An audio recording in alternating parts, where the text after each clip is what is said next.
Hi guys, welcome back to the channel. In this video, we're going to be defining what opportunity management is, how you can use it to manage your time, and how to evaluate new opportunities when they come up. You ready? Let's get into it.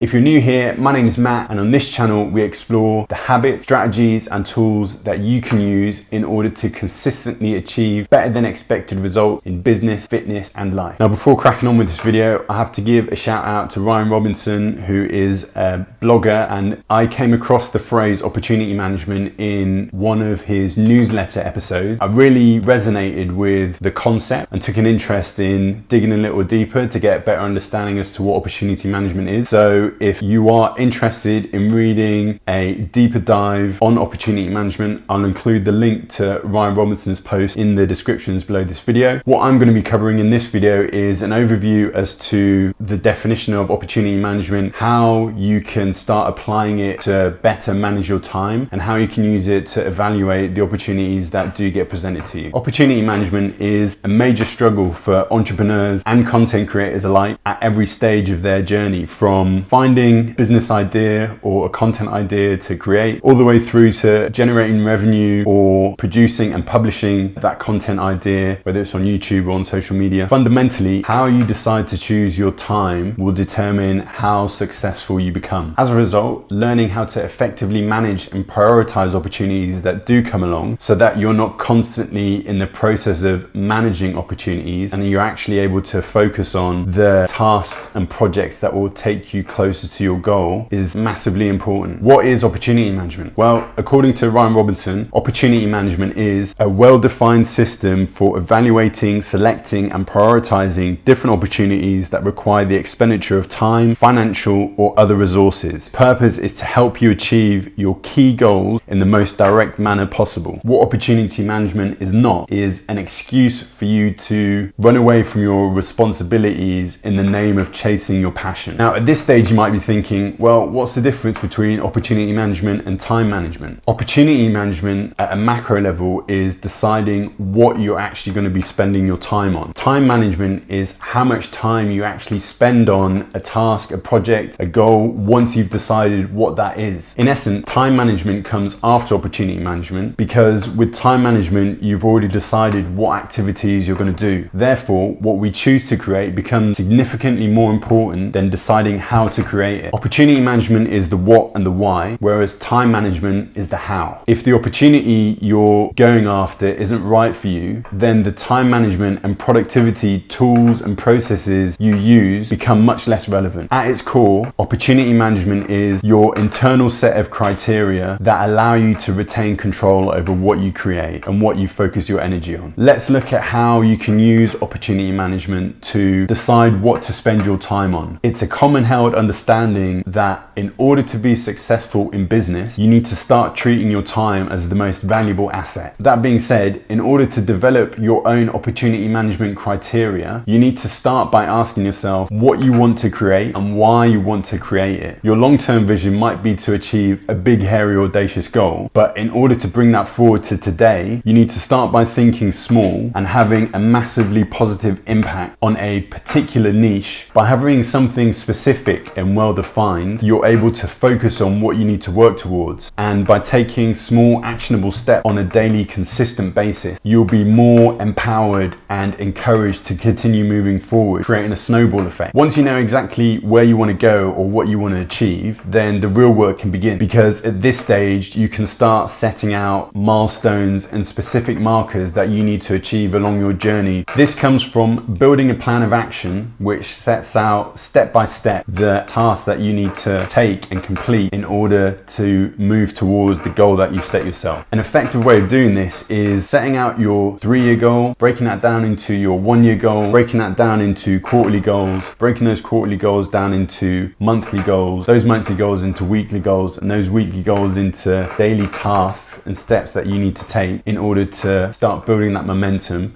And remember, your goals need to be specific, measurable, attainable, realistic, and timely. So be very clear on what you want to achieve. Once you've decided on your purpose and the projects or the goals that you want to achieve, it puts you in a better position to evaluate opportunities as they come up. The process for evaluating opportunities boils down to two questions. Will doing this get me closer to achieving my goal? And is this more important than my current priorities? Putting opportunities through this two-stage test helps you filter out the opportunities that will help propel you towards your goals instead of those that are distracting your time and your efforts away from the goals that you want to achieve. So let's look at how to decide whether or not an opportunity will lead you towards your goal. By doing this, you need to step away from the temptation to say yes because it is a boost to your ego or because it's an exciting opportunity. And you need to look at the opportunity in the context of the bigger picture for you achieving your goals. Will choosing this opportunity move you closer to your goals or move you further away? To drill down even further, will the opportunity accelerate your movement towards your goals, or will it take time away and stall the progress you're making towards the goals that you've set yourself? If the answer is no, then you should politely decline the opportunity, because saying yes in the short term will negatively impact you in your long-term pursuit of the goals that you set yourself. What Ryan Robinson suggests in his blog post is that you can go the extra mile in turning down an opportunity by explaining to your future partner or future collaborator that you're interested in working with them or providing value to them once it is suitable for you or it makes sense for you to do so that you can keep the door open to future opportunities. The second question is this more important than my current priorities? If the opportunity is past the first stage and you've answered yes, then asking this second question helps you prioritize where this opportunity fits in with your current schedule and current workflow that you've got set up. There are 3 simple rules that you can use in order to expedite the process of fitting in the opportunity within your existing workflow without wasting time getting into the granular details. Rule number 1, use the 2-minute rule. If the opportunity takes 2 minutes or less, get it completed there and then. Using the 2-minute rule helps you to quickly decide whether the task or the opportunity can be completed quickly or whether it needs further time to reflect on, to prepare for, and to plan for in order for it to fit into your current workflow. Rule number 2, if the opportunity does take more than 2 minutes, it needs to go to the bottom of the pile. It can't take precedent over all of the existing priorities that you have in place on your task list or in your project workflow. Every opportunity you say yes to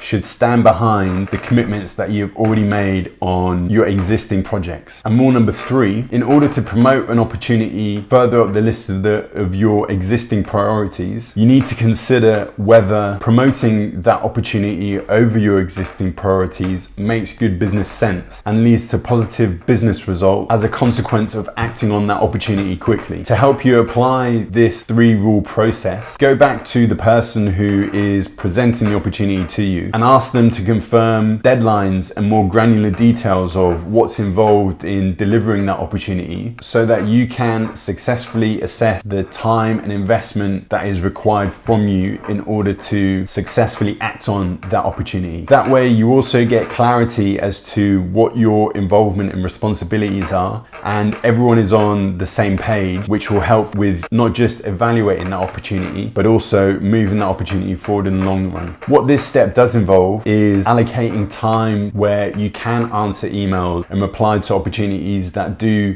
come your way. So dedicating specific time in your day or in your week in order to send email replies to opportunities that come up. Whether or not you take them on is going to be a useful utilization of your time and will help with the overall management of your workflow. Although I've only just started my creator journey, I don't currently have, a plethora of opportunities that are coming my way, but I am putting down the foundations of this opportunity management framework so that I can successfully implement it as my audience grows and as opportunities do start coming in for working with potential clients or, working with other content creators or whatever the case may be. If you're currently someone who says yes to a lot of things and then doesn't have enough time to act upon them, and you're realizing that you're not moving any closer to the goals that you've set yourself, maybe applying opportunity management within your workflow, within your overall life, is going to be a successful way for you to manage the things that come up and also help you maintain the momentum that you need in order to achieve your goals. If you want to see more videos about implementing high performance habits that help you consistently achieve better than expected results in business, fitness and life, make sure you hit the subscribe button so that you get notified when new videos drop. If you have any feedback, questions or suggestions for future content on this channel, please make sure you drop me a comment below. If you like this video, you'll love a recent video made about the 9 steps to my perfect morning routine,